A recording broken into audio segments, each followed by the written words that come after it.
चलिए स्टार्ट करते हैं। आज की जो तीसरी सीरीज हमारी आने वाली है, मुगल काल से संबंधित महत्वपूर्ण प्रश्नों पर हम यहाँ पर डिस्कस करेंगे जो आपकी प्रतियोगिता परीक्षाओं में पूछे जाएंगे। तो मेरा पहला क्वेश्चन ये है कि अकबर के जो शासनकाल को क्या हम स्वर्ण काल की संज्ञा दे सकते हैं? जैसे कि हमने कहा कि जहांगीर के शासनकाल की बात करी हमने, या फिर आपके शाहजहां के शासनकाल की बात करी। जब हमने आपको कल ये भी मैंने अब बताया था कि जो शाहजहां का जो शासनकाल था वो सही मायनों में किस लिए स्वर्ण काल को कहा गया था। देखिए, अगर हम शाहजहां के काल को अगर हम बात करते हैं, काल को जो स्वर्ण काल की जो संज्ञा दी गई थी वो किस लिए दी गई थी? वो स्थापत्य, याद रखिए, स्थापत्य कला के लिए, कला के अंतर्गत जिसे क्या कहा गया, स्वर्ण काल की संज्ञा हमने दी। जब हम कहते हैं कि जहांगीर के शासनकाल को, जहांगीर के शासनकाल को याद रखिएगा, शासनकाल को हमने किस रूप में जाना ये बताओ। हमने जब जहांगीर के शासनकाल को हमने चित्रकला के क्षेत्र में, चित्रकला के क्षेत्र में हमने क्या कहा, इसको स्वर्ण काल की क्या दी हमने संज्ञा, ये संज्ञा दी। इतना समझ में आ रहा है? अब बात कर रहा हूं मैं अकबर के शासनकाल के।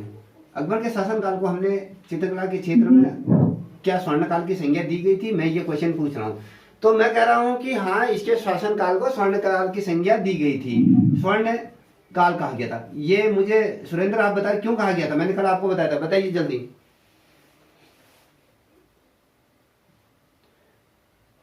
अरे बताइए क्यों कहा गया था? है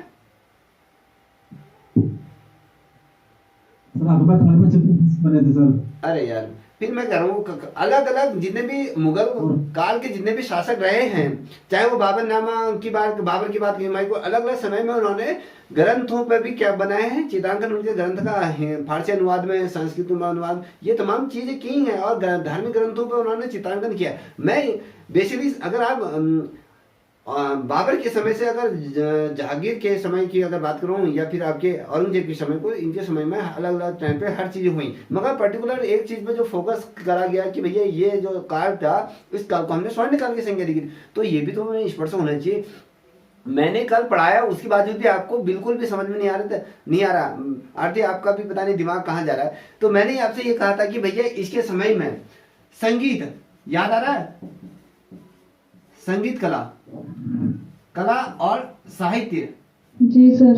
आप कहा साहित्य को क्या कहा गया था? स्वर्ण काल की संज्ञा दी गई थी। साहित्य के क्षेत्र में भी, ठीक है, साहित्य का ये प्रखंड विद्वान भी था और साथ ही इसके समय में संगीत कला एक स्वर्ण काल को प्राप्त हुई है कि आपको इसी के समय में तानसेन जो था, तो कहीं ना कहीं इसके समय में संगीत कला, जो हमारी 5 कलाएं होती हैं, 5 कलाओं में जैसे चित्रकला आपके जहांगीर के समय में, स्थापत्य कला की हम बात करते हैं जिसमें स्थापत्य कला के अंतर्गत आप भवन निर्माण की बात करते हैं, फिर जाके हम मूर्ति कला भी होती है, आपके ललित कला की बात करें कि भैया हमने यहाँ पर संगीत कला की बात करें, तो संगीत कला के काल को स्वर्ण काल की संज्ञा हमने दी। जैसे मैंने आपसे दूसरा प्रश्न जो पूछा था, मैंने कहा कि भैया कि किसके शासनकाल को, किसके शासनकाल में ये जो चित्रकला थी अपने उत्कृष्ट काल को ये प्राप्त हुई थी, ये पूछा था मैंने। आपके सामने मैं ऑप्शन रख देता हूँ, आपके जहांगीर था या अकबर था, औरंगजेब था या शाहजहां, बताइए। आप भी बताइए बेटा, सैनी जी आप बताओ। सर वैसे आपने जैसे कहा था कल कि, हाँ बताओ मैंने क्या कहा था, बताइए।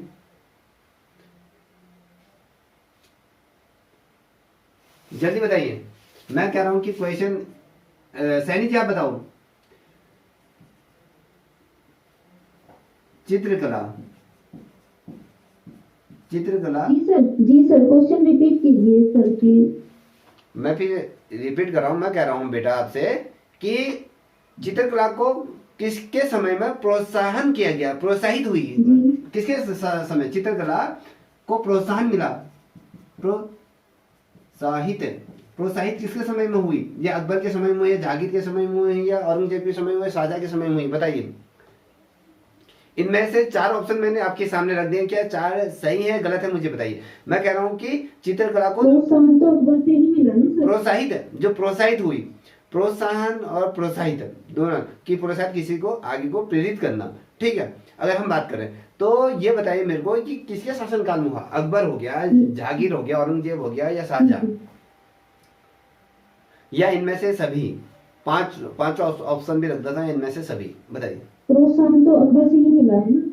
मिला। देखिए मैंने कल फिर बताया था, आज फिर बता रहा हूँ, याद रखो जब मैं बात कर रहा हूँ कि भैया जो किसके समय में हाँ बदलो बोलो। जी। अगर आप अकबर के समय में देखोगे तो अकबर के समय में भी हुई, जहांगीर के समय में भी हुई, और क्या बोलते हैं शाहजहां के समय। मैंने तो आपसे पहले ही आपको एक चीज बोल के रखा था, अगर हम मुगल काल को पढ़ते हैं तो वहां पर जो शासक रहे आपका अकबर था, अकबर और साथ ही जो जहांगीर था और शाहजहां था। तो ये जो तीन शासक थे, इन तीन शासकों को ये समय में क्या हुई थी, चित्रकला की उन्नति हुई, और चित्रकला में जो अच्छे अच्छे आयाम देखने को मिले, जो अपने चरम सीमा पर पहुंची। तो इन तीन राजाओं के समय में अश्वाराधी रूप में ये क्या हुई, अपने स्वर्ण काल को प्राप्त हुई। अगर आप अकबर को देखोगे, जहांगीर को देखोगे, शाहजहां को देखोगे तो इन तीनों के समय में स्वर्ण काल की संज्ञा को चित्रकलाओं में अलग अलग क्षेत्रों में प्राप्त हुई। अब हम बात जब कह रहे हैं कि मैं कह रहा हूं कि प्रोत्साहित किसके द्वारा किया गया, प्रोत्साहित तो जहां पर हम बाबर की बात करते हैं तो वहीं से चित्रकला में क्या हुआ, प्रारंभ दौर वहीं से प्रारंभ होता है। मैंने कल ही कहा था कि भैया जो मुगल सल्तनत की अगर हम बात करते हैं तो मुगल सल्तनत की जो स्थापना जो की गई थी, संस्थापक कौन था? संस्थापक की अगर हम बात करते हैं वो बाबर था। और जो इसकी मुगल काल की जो नींव रखी थी, मुगल काल की जो नींव का हुमायूं ने रखी थी। ठीक है, इतना समझ गए। अब हम यहीं से प्रारंभ करेंगे कि मुगल काल में कि जब जिस प्रकार से मुगल सल्तनत का जो संस्थापक के रूप में जब हम बाबर को देखते हैं तो बाबर क्या था, एक बहुत ही शानदार ये कला पारखी था, और कला के क्षेत्र में अगर कहूँ ये बहुत निपुण था, या कहें ये बहुत ज्यादा जानकार व्यक्ति था। इसके जब मैंने कल ये भी कहा था कि जब इसका एक आत्मकथा थी, जो बाबर की आत्मकथा क्या थी, बाबर नामा पढ़ा बताया था। बाबर नामा मैंने इसका जिक्र करा था कि बाबर नामा में एक चित्र बना है जिसमें जो जहांगीर ने जो बाबर है वो बगीचे में दावत करते हुए, क्या है बगीचे में एक चित्र है, कभी क्वेश्चन पूछा जाता है कि बगीचे में दावत करते हुए चित्र किसका चित्रांकन है, वो आपका किसका है, बाबर का है। तो यहाँ पर एक बाबर का एक चित्र बनाया गया है जो बाग में क्या कर रहा है, एक गार्डन में उसका दावत करते हुए चित्रांकन किया गया है। ये जो चित्र है वो बहुत ज्यादा उत्कृष्ट चित्रों में ये माना जाता है। और ये जो चित्र है, ये चित्र जो बाबर नामा का जो संस्करण है ना, बाबर नामा में अगर मैं कहूँ बाबर ने फारसी कलाओं की इसमें क्या की जो विशेषताओं की जब हम बात करते हैं तो यहाँ पर एक फारसी कलाओं की अगर जब बात करते हैं तो वहाँ एक चित्रकार आता है इसके शासनकाल का। उस चित्रकार का नाम क्या है, वे है बिहजाद। याद आ रहा है? हाँ, बिहजाद। इसने अपने संस्करण में क्या करा था, बाबर ने फारसी कला की ओर एक विशेष रूप से ध्यान दिया। अब आप कहोगे कि भैया बाबर ने कि कला के क्षेत्र में कहाँ प्रोत्साहन दिया, कि कला के क्षेत्र में इसने जो फारसी कलाओं के क्षेत्र में इसमें क्या करा, विशेष रूप से जो बिहजाद का जो उल्लेख मिलता है, इसमें बिहजाद ने फारसी कला के क्षेत्र में आलेखन किया था। किसने आलेखन चित्रांकन किया गया था। बहुत सुंदर आलेखन किया गया। आलेखन शैली इस समय इसके द्वारा प्रारंभ की गई थी बाबर के समय में। बाबर ने क्या किया था कि भैया बिहजाद की जो आलेखन शैली जो थी वो बड़ी ही क्या थी, बहुत ज्यादा दृष्टिगत या कहें बहुत ही शानदार ये रही, और इसकी समीक्षा भी की गई थी। और जो बिहजाद के विषय में इसने जो लिखा है, बाबर नामा में बिहजाद के बारे में जो चीजें लिखी हैं उसके द्वारा क्या लिखा गया है, जो ये बाबर है ये बहुत ही शानदार क्या है, एक कुशल चित्रकार है। ये बाबर ने अपने आत्मकथा में लिखा है। और ये कहता है कि जो ये चित्रकार था बिहजाद, ये दाढ़ी रहित एक युवा चेहरा, बहुत शानदार। ये कहता है कि भैया इसका जो युवा चेहरा है वो सही तरीके से बाबर नामे में उसका चित्रांकन नहीं किया है। और साथ ही अगर बात करूं, ये दाढ़ी रहित चेहरे को क्या करता था, ये चित्रित नहीं करता था। कौन, याद रखना, जो बिहजाद था वो दाढ़ी रहित युवा के चेहरों को ठीक से क्या करता था, चित्रांकन नहीं करता था। कभी क्वेश्चन पूछा जाता है कि वह कौन सा चित्रकार था जो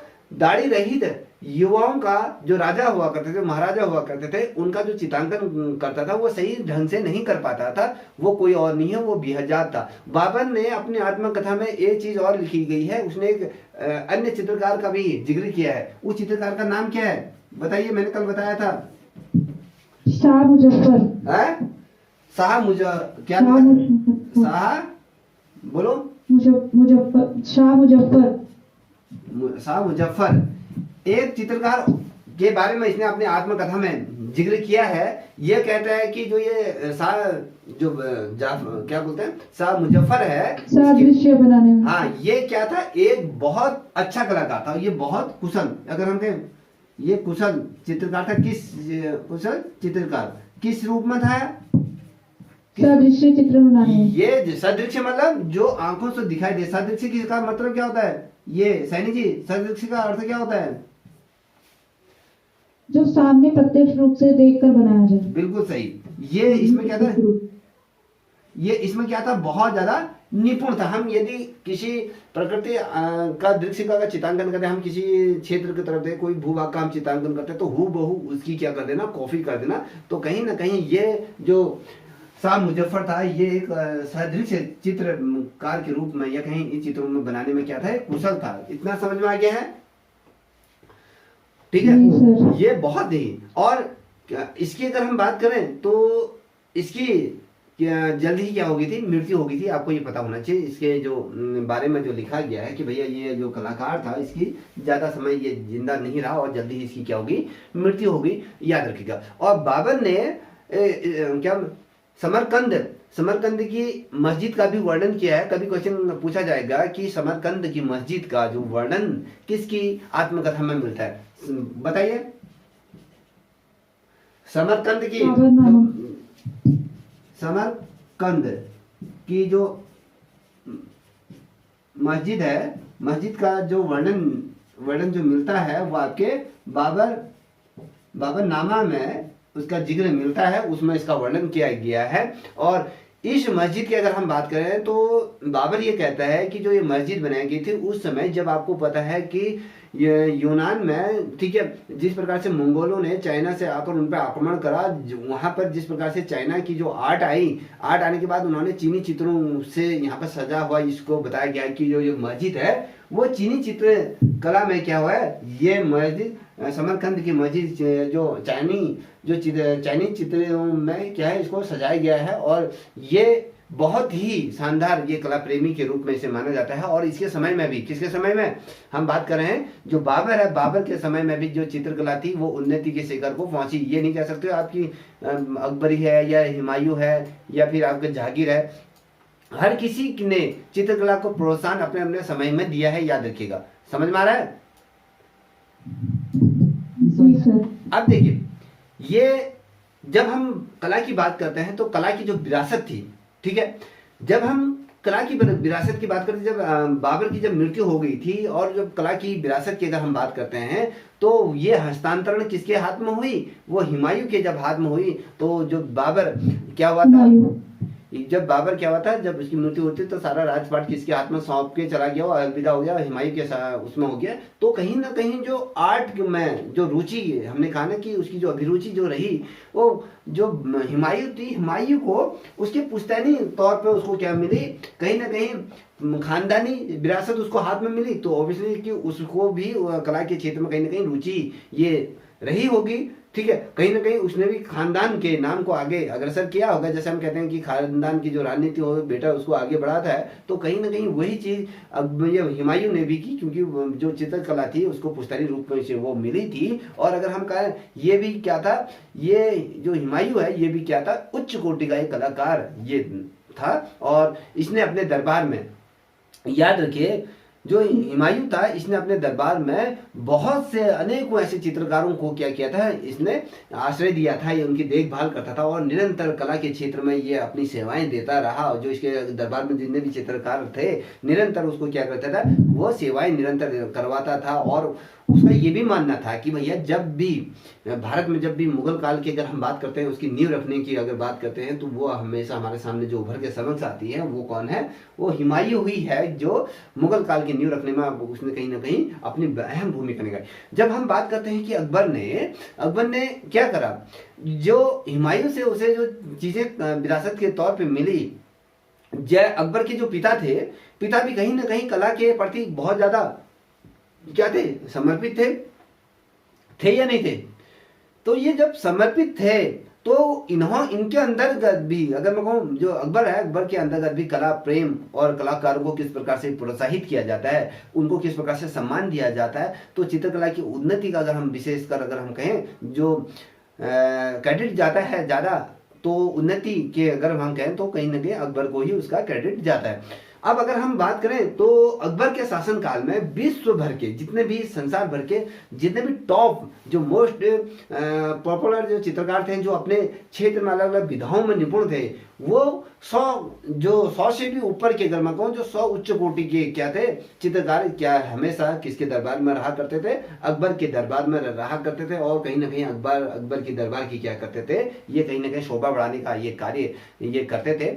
और अकबर ने अगर हम बात करें तो अकबर ने ऐसा नहीं है कि इन लोगों को ज्यादा महत्व नहीं दिया, तो कहीं ना कहीं अकबर के समय में जिस प्रकार से जो कलाकार थे उनको किस प्रकार से महत्व दिया गया और उन्हें जिस प्रकार से अलग अलग पदवियों पर बैठाया गया, जिस प्रकार से उसने चित्रशालाओं का निर्माण करवाया, कहीं ना कहीं ये तमाम चीजें अकबर के कला प्रेम को कहीं ना कहीं प्रदर्शित करता है। आपको अगर मैं बताऊं, अकबर के जो ये 100 चित्रकारों की हमने जो बात करी, जो इनके दरबार में जो शोभा बढ़ाते थे, अकबर ने क्या कहते हैं, जो चित्रकारों की जो प्रसिद्धि अगर हम कहें, जैसे ईरान में, अगर कहीं यूरोप तक ये हमेशा कहा है, अलग अलग जो देश थे वहां तक ये फैली थी। जैसे ईरान हो गया, यूरोप हो गया, ये मध्य एशिया में भी ये फैले थे। और तो और आपके अगर मैं भारत की अगर बात करूँ तो उनमें से 100 सबसे ज्यादा जो चित्रकारों की जो संख्या थी अकबर के दरबार में, वो किनकी संख्या थी, अगर मैं कहूँ, जो 100 चित्रकार क्या थे,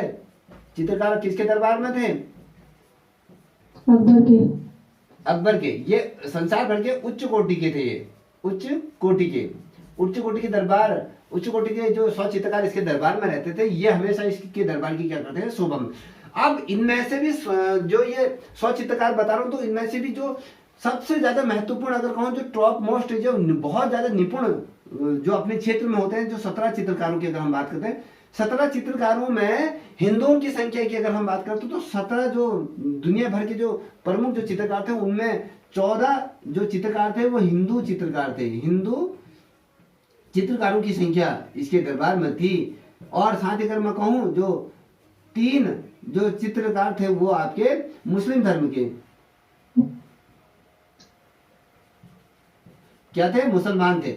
ठीक है, याद रखना कि भैया इसके दरबार में जो चित्रकारों की अगर हम बात करें, जो बहुत ज्यादा महत्वपूर्ण या कहें जो विश्व प्रसिद्ध जो चित्रकार थे, उनकी संख्या थी 17। उनमें से भी जो 17 में से 14 जो चित्रकार थे वो आपके हिंदू चित्रकार थे, 3 जो चित्रकार थे वो मुस्लिम चित्रकार थे, याद रखिएगा। तो कहीं ना कहीं इसने ये चीज नहीं देखा कि भैया अपने धर्म को ज्यादा महत्व न देते हुए इसने सभी धर्मों का क्या किया, सम्मान करा। और साथ ही जिसके अंदर जो आर्ट जो छिपी थी, कहीं ना कहीं उन आर्ट के माध्यम से जो डिजर्व करता था जो चित्रकार, उस चित्रकार को बड़ी बड़ी पैदों में बैठे।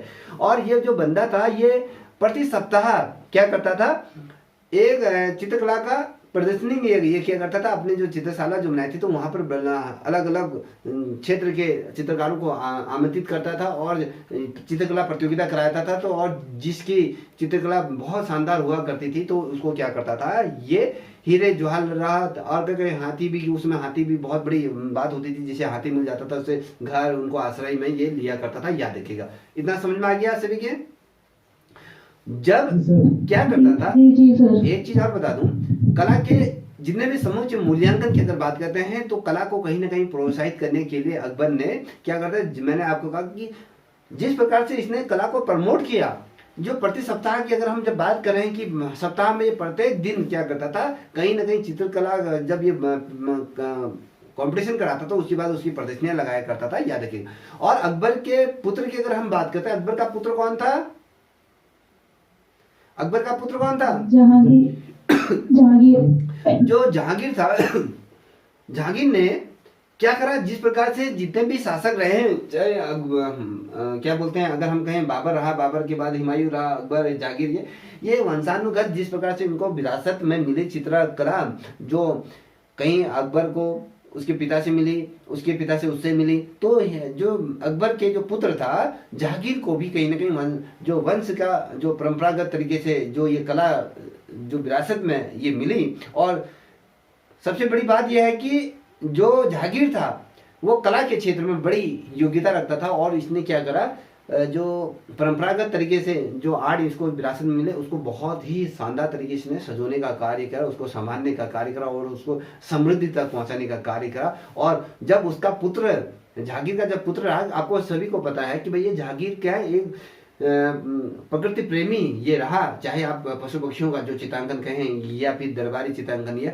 शिकार के दृश्यों का चित्रांकन, तो इसके समय में कहीं ना कहीं ये पशु प्रेमी के रूप में ये माना जाता है। इसके समय में ही मंसूर जो विश्व प्रसिद्ध जो चित्रकार, चाहे हम बिहाजात की बात करें या बसावन की बात करें, तो कहीं ना कहीं ये विश्व प्रसिद्ध चित्रकार, जैसे टर्की का जो चित्र बनाया है, बांस का जो चित्र बनाया है, इसी के ही शासनकाल में वो बना है, विश्व प्रसिद्ध है। और अगर हम देखें तो कहीं ना कहीं जो साइबेरियन बर्ड या कहें साइबेरियन फ्लावर का भी चित्र इसके समय में, चाहे हम बात करें जहांगीर के समय में जिस प्रकार से जम्मू कश्मीर के डल झील के जिस प्रकार से कमल के फूलों का भी इसने जो चित्रांकन किया गया, साथ ही इसने अपने दरबार के जो बिहजा था या बासावन था उनको कहाँ करा, आपके ईरान भेजा, ईरान में जो शाही परिवार थे उनका भी चित्रांकन इसके द्वारा बनवाया गया। कहीं ना कहीं इसने चित्रकला को एक फर्श से अर्थ तक ले जाने का जो कार्य किया, शानदार तरीके से इसका समय में कार्य रहा। और यही समय क्या था, स्वर्ण काल की संख्या को इसीलिए इसके समय में प्राप्त हुआ। और जो इसका जो पुत्र था,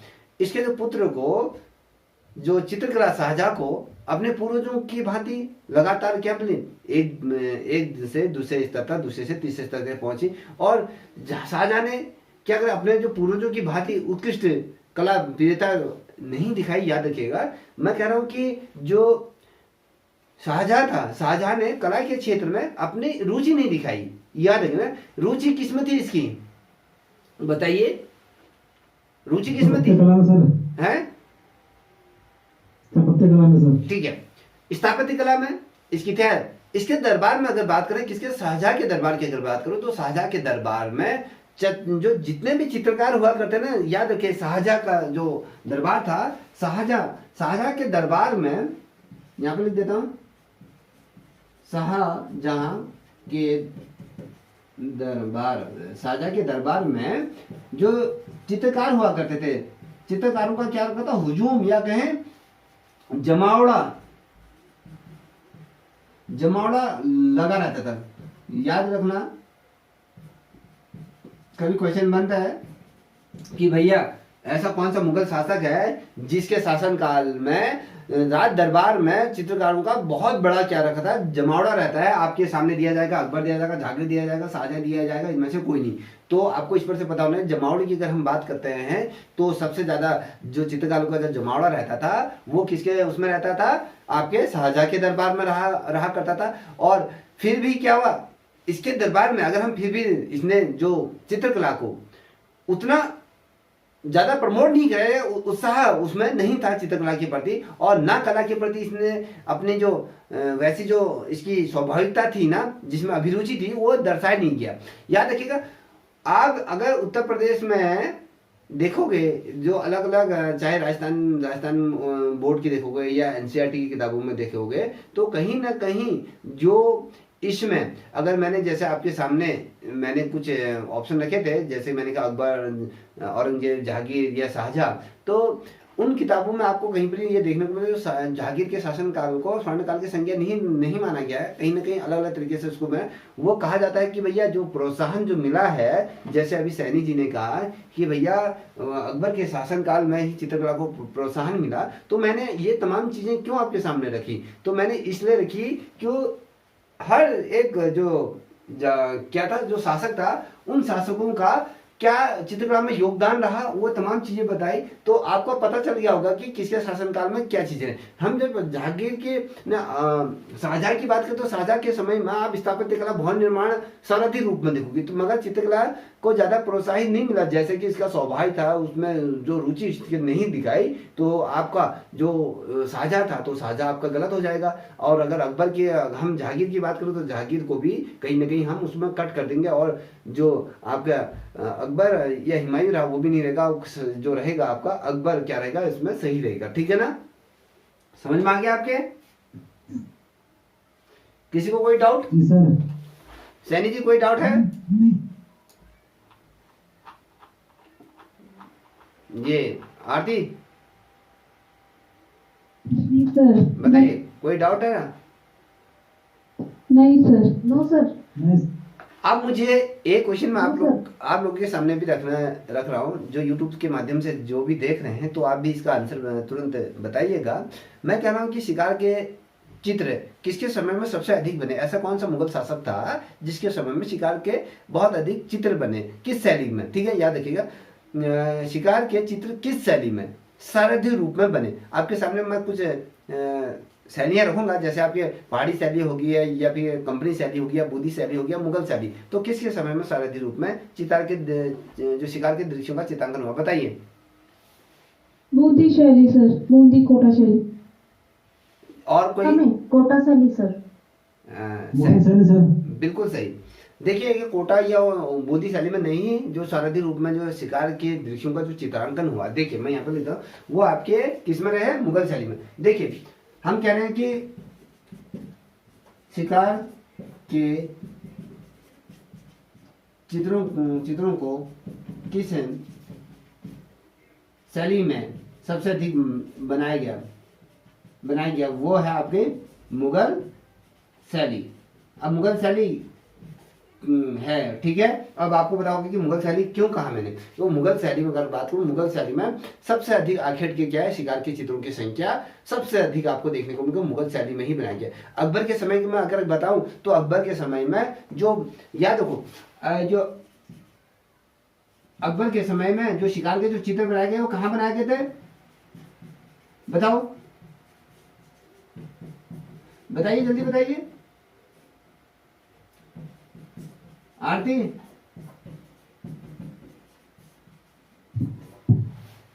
बताइए सर, कहाँ बनाए गए थे, मतलब मैं। देखिए, अकबर के समय में जो शिकार के सार्वधी जो चित्र अंकन किए गए थे, तो इसने भित्ति चित्रों में सर्वाधिक, जो भित्ति चित्र भीतर किया गया जो अंकन होता है उसको हम भित्ति चित्र कहते हैं, दीवारों पर किया गया अंकन। तो अकबर के समय में जो शिकार के दृश्यों का जो चित्रांकन हुआ भारी संख्या में, वो भित्ति चित्रों में ही वो किया गया, और सबसे अधिक जो चित्र बनाए गए हैं वो आपके मुगल शैली में ही बनाए गए। अकबर कालीन चित्रकलाओं की अगर हम बात करते हैं, तो भित्ति चित्रों की अगर बात करते हो तो फतेहपुर जो सिकरी है ना, सिकरी के महल, अगर आप महल में जाओगे तो वहां पर आप सबसे अधिक जो चित्र देखने को मिले हैं, शिकार के दृश्यों का चित्र बनाए, कहाँ है बताइए। मैंने क्या कहा, बताओ, आप रुक क्यों जा रहे हो?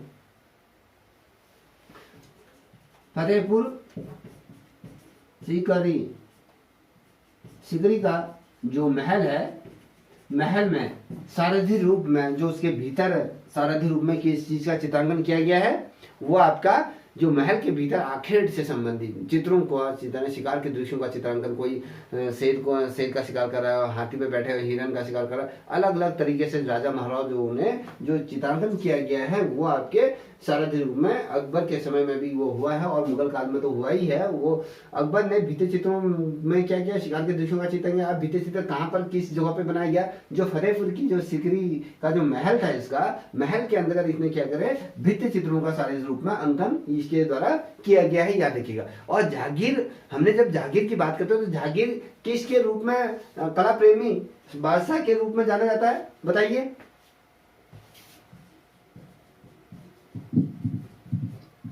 बताइए, जो जहांगीर सम्राट है वो किस के प्रति सारथी रूप में ये जाना जाता है, ये किस कला के प्रति सारथी रूप में ये जाना जाता है? सौंदर्य या पोर्ट्रेट के, सौंदर्य या प्रकृति प्रेमी, प्रेमी के रूप में ये क्या ये जाना जाता है, ठीक है, जाना जाता है, याद रखिएगा। किस रूप में जाना जाता है? ये जो जागीर था ये सौंदर्य प्रेमी, साथ ही प्रकृति प्रेमी, और साथ ही इसके समय में भी जो चित्र बनाए गए थे, जो शिकार के चित्र बनाए गए थे। देखिए मैं कह रहा हूँ कि जागीर के, याद रखो मैं जो चीज कह रहा हूँ, इसके समय में जागीर के समय की बात कर रहा हूँ। जागीर के समय में जो शिकार के चित्र बनाए गए हैं उनमें सजीवता आई है।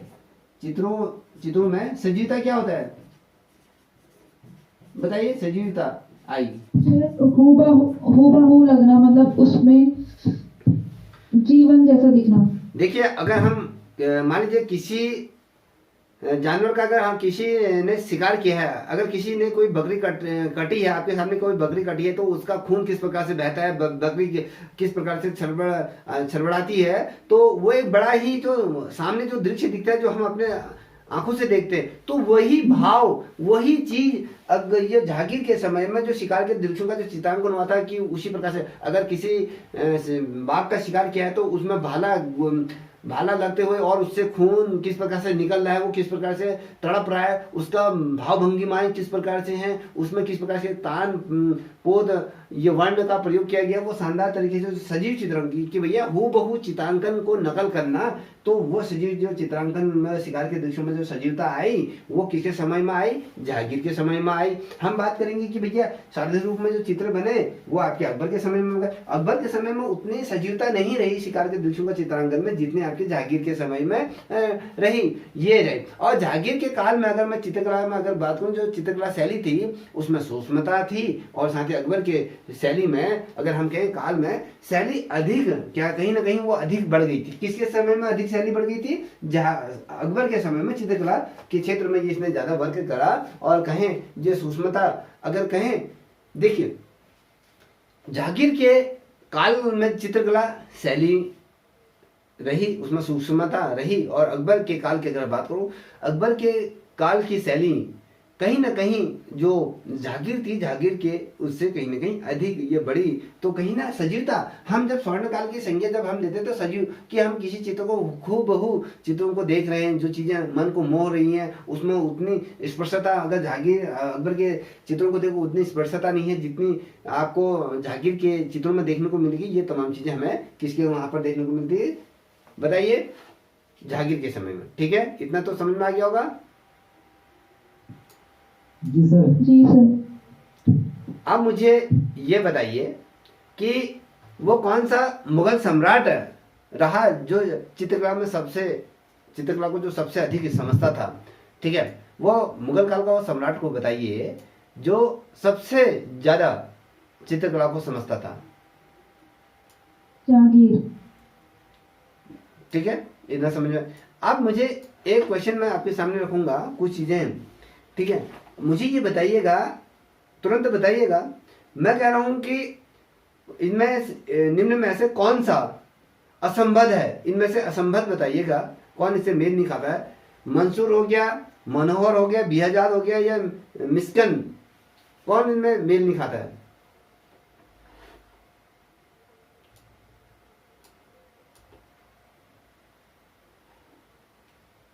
बताइए।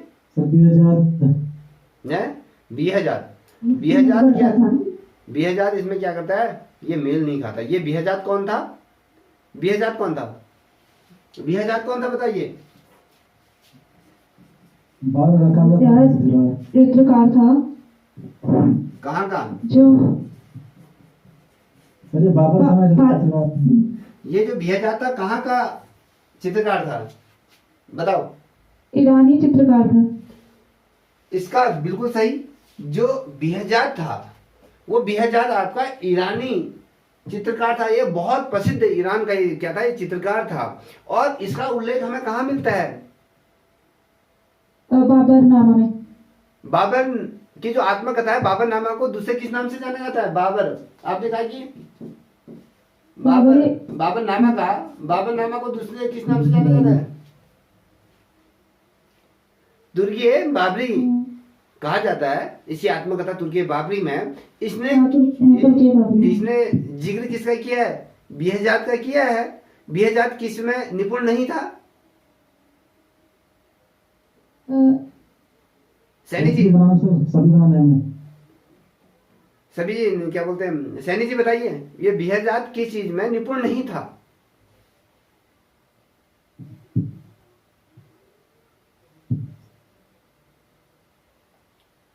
सभी बनाने में सर।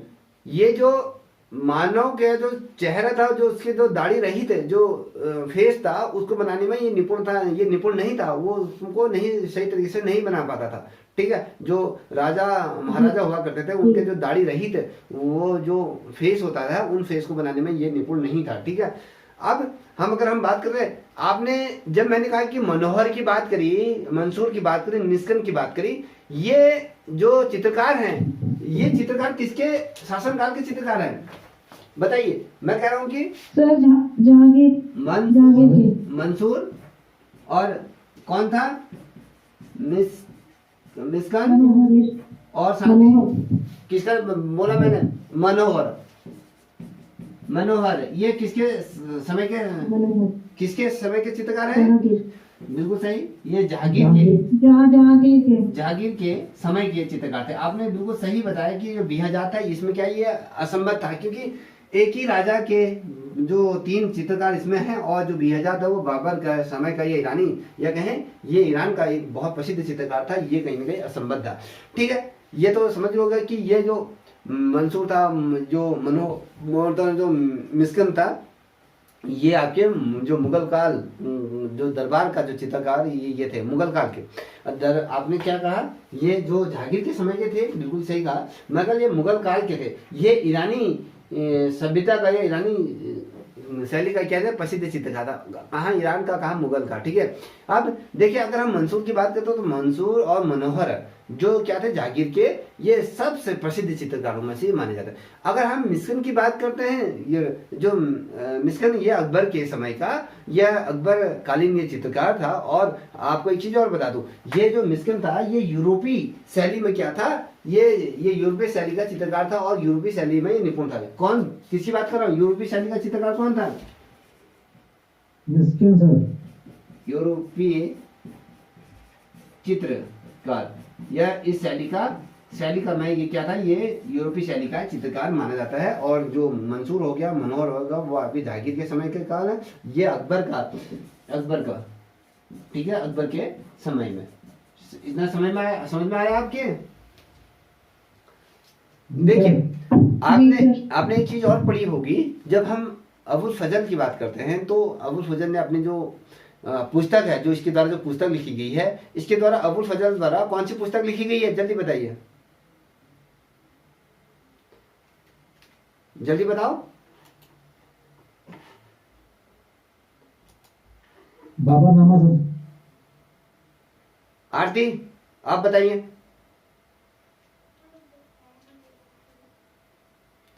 सैनी जी आप बताओ। सर मेरा नाम याद, रस्मनामा सर। हैं? सैनी जी आवाज आ रही है? अगर आवाज आ रही है तो नहीं बोल पा रहे हो तो लेफ्ट हो जाइए, तुरंत लेफ्ट हो जाइए। मैंने सर तो बताओ ना फिर आप, या तो जो आंसर पूछ रहा हूँ ये बताइए, फिर या तो लेफ्ट हो जाइए,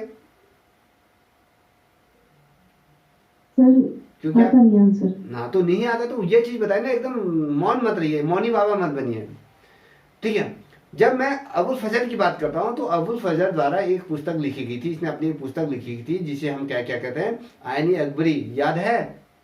आईनी अकबरी में याद होगा, आईनी अकबरी में मिस्कन का क्या करा, उल्लेख किया गया है, उसका जिक्र किया गया है। मैंने कल ये चीज भी बताई थी, कौन सी पुस्तक, कौन सा ये है आईनी अकबरी का। ये आईनी अकबरी किसका भाग है? सर अकबरनामा का भाग है ये कौन सा भाग है?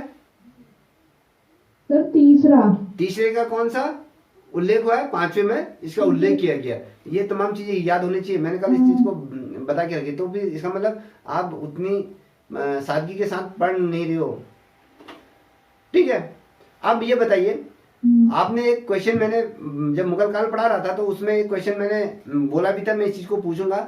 मीर सैयद अली, ये जो चित्रकार है, ये किसका दरबार का मुख्य चित्रकार था। मैं आपके सामने कुछ ऑप्शन भी रखूंगा, आप बता दीजिएगा, आपको सहूलियत हो जाएगी। जहांगीर था, शाहजहां था, या अकबर था, या हुमायूं था? मीर सैयद अली। मीर सर हुमायूं का, हुमायूं। सैयद अली, मीर सैयद अली किसके दरबार का ये चित्रकार है? मैंने ये कहा। किसका कहा आपने? सर हुमायूं के समय में काम किया है सिराजी ने। सैनी जी आप सैयद बताओ। अली ने। ये हुमायूं कह रही है, जहांगीर, शाहजहां, अकबर, हुमायूं। ये हुमायूं कह रही है आप, आपका भी ये आप बताओ। हुमायूं। दूसरे आप बताओ। हुमायूं सर। हुमायूं। हाँ, तुम अब कुछ कहूंगा तो बुरा लग जाएगा, इसलिए क्योंकि ये वीडियो ऑनलाइन भी जाने वाली है, तो अभी मैं कुछ ना कुछ कह देता आप लोगों से। तो ये जो था, ये जो मीर सैयद अली, ये अकबर का, याद रखो, आया उसके समय में था। जो ये मीर सैयद अली जो अकबर का क्या था, ये प्रमुख चित्रकारों में से एक चित्रकार माना जाता है इसको, अकबर के। ठीक है, ठीक है सर। अकबर का ये क्या था, प्रमुख चित्रकार था, भूलना मत। अब याद रखना, ये चीज और बता रहा हूं, डीएसएसबी के फॉर्म आए हैं, ठीक है, उसका नोटिफिकेशन जारी हो चुका है। अब उसका ऑनलाइन फॉर्म फिलअप करने के, डीएसएसबी का फॉर्म फिलअप कर लीजिएगा। समझ में आ रहा है? जी सर। ड्राइंग जी सर। आप आगे लेके चलो, उत्तराखंड का ही मत लेके चलो। अगर आपका डीएसएसबी में सिलेक्शन हो जाए तो दिल्ली में आप बढ़िया तरीके से जॉब कीजिए, वहाँ आपको अवसर बहुत मिलते हैं, क्योंकि केजरीवाल की सरकार में जो शिक्षक हैं, शिक्षकों को चाहे आपको कभी विदेशों में 2-2 4-4 महीने के लिए प्रशिक्षण के लिए भेजा जाता है, ठीक है, तो वहाँ बहुत ज़्यादा अच्छा स्कोप है। तो वहाँ पर भी दिल्ली के अंतर्गत अगर आपकी जॉब लगी तो वो भी बहुत अच्छी बात है, उत्तराखंड में लगी तो वो भी आपके लिए तो और भी अच्छी बात है। तो इस फॉर्म को फिलअप कर लीजिएगा। अब इस फॉर्म को जब फिलअप करोगे तो तैयारी कितनी हो रही है ये देख लो आप अपनी।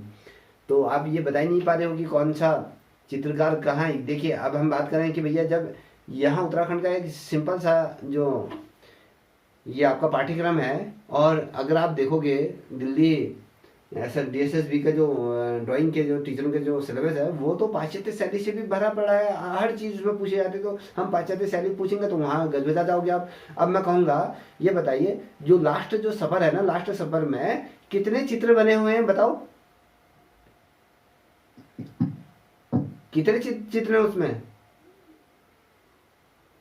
कभी क्वेश्चन पूछा जाएगा कि कभी गिनना भी है? 7। अभी जिसमें ना ये क्लास खत्म हो जाएगी तो देखना, लास्ट सफर गूगल में डालना, उसकी पेंटिंग निकालना, पेंटिंग में कितने सदस्य हैं गिनना, तो 7 हैं, कितने अभी आपको पता चल जाएगा। थोड़ा चित्रों को भी देख लिया करो, ठीक है। अब मोनालिसा किसने बनाई थी? अभी कभी क्वेश्चन पूछा जाएगा कि हाल ही में किस माह मोनालिसा की पेंटिंग पर अटैक हुआ, कभी पूछा जाएगा। तो आपको पता होना चाहिए इसी महीने 2 दिन पहले जो मोनालिसा की जो पेंटिंग है, उस पेंटिंग में जो किसी एक महिला का नाम मुझे अभी याद नहीं आ रहा है, तो उसने क्या कर दिया था, उसको सूप से गंदा कर दिया था, उस पे उस पेंटिंग को खराब करने की कोशिश की गई, क्योंकि वो जो पेंटिंग है वो आपकी बुलेट प्रूफ कांच में क्या है वो सुरक्षित है। तो ये अटैक हाल 2-3 दिन की घटना पूर्व है, तो ये वाले क्वेश्चन भी बन सकते हैं। तो जब मैं कह रहा हूँ कि मीर सैयद अली की अगर मैं बात कर रहा हूँ, तो मीर सैयद अली कौन था? ये आपके अकबर का दरबार का क्या था, प्रमुख चित्रकारों में से एक चित्रकार से माना जाता है। और हुमायूं, अब देखो, जो हुमायूं आप बोल देते हैं, हम उस पर थोड़ा सा मैं उसकी तरफ भी आपको ध्यान करूंगा, आप कहोगे कि सर वो भी था। हुमायूं के समय में ईरान से ये क्या थे, भारत आते समय, जब ये जो हुमायूं था ना, जब हुमायूं ईरान से जब भारत आ रहा था, भारत आते आते इसे रास्ते में क्या मिले, 2 चित्रकारों से इसकी भेंट हुई। 2 चित्रकार कौन कौन थे बताइए? सर यही मीर सैयद अली और अबुल समद सिराजी थे। हाँ, ये 2 जो चित्रकार थे, ख्वाजा अब्दुल अहमद जो ये था पहला, और मीर सैयद अली दूसरा था। ये इनको अपने साथ कहाँ ले आया, भारत ले आया।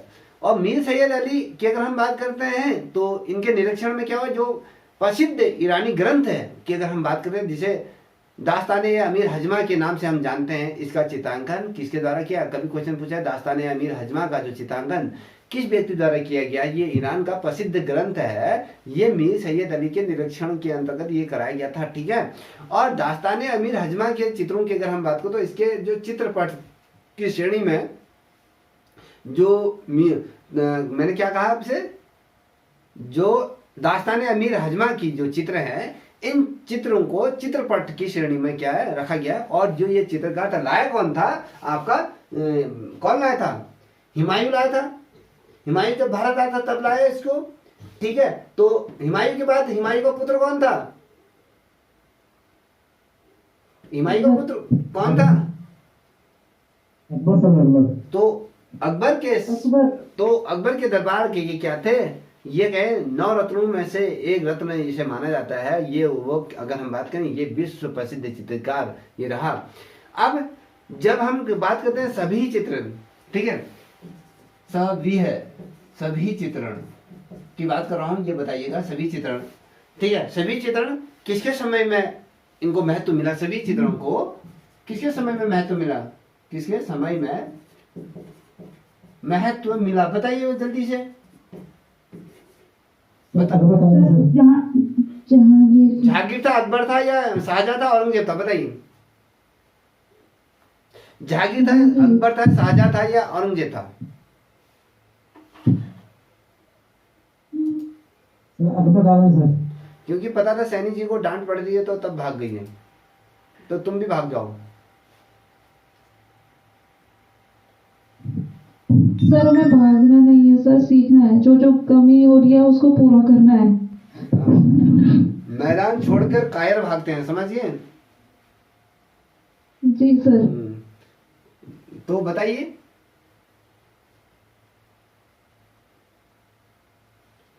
हमने ऑप्शन भी रखा मैंने आपके सामने कि मैं कह रहा हूं कि जहांगीर, अकबर या शाहजहां या औरंगजेब। सर मुझे तो लगता है अकबर के समय में सभी चित्र बने तो थे, पर जहांगीर के समय में उसमें ज्यादा निपुणता आ गई थी। देखिए जो सभी चित्र थे, बताइए ऑप्शन बताओ, आप किसको पिक करोगे? जहांगीर, अकबर, किसको पिक करोगे? दोनों में से एक को बताओ। जहांगीर। गलत हो गया, अकबर है, ठीक है। अकबर। हाँ सभी। अब जहांगीर के समय में ना प्रकृति चित्रण अधिक हुआ है, समझ में रखो। ये पशु पक्षी प्रकृति संबंधित, ठीक है, वो चित्र सबसे ज्यादा हुआ। अब जब हम सभी चित्रण की बात करते हैं, सभी चित्र का मतलब पता है कि हूबहू व्यक्ति का चित्रण जिसे बनाया जाता है, या रूप चित्रण जिसे कहते हैं, जिसे हम पोर्ट्रेट भी कहते हैं, पोर्ट्रेट इंग्लिश में बोलते हैं। तो व्यक्ति चित्रण या फिर कहीं रूप चित्रण जिसे हम कहते हैं। तो चित्रों को अगर हम बात करें, सभी चित्रों की अगर बात करें, तो अकबर के शासनकाल में इसको महत्व मिला। महत्व किसी समय में मिला? अकबर के समय में मिला। और अकबर ने ही क्या करा था? स्वयं का चित्र बनवाया था। सभी चित्र जो बने थे वो अकबर के समय में बने थे, और अकबर ने भी अपना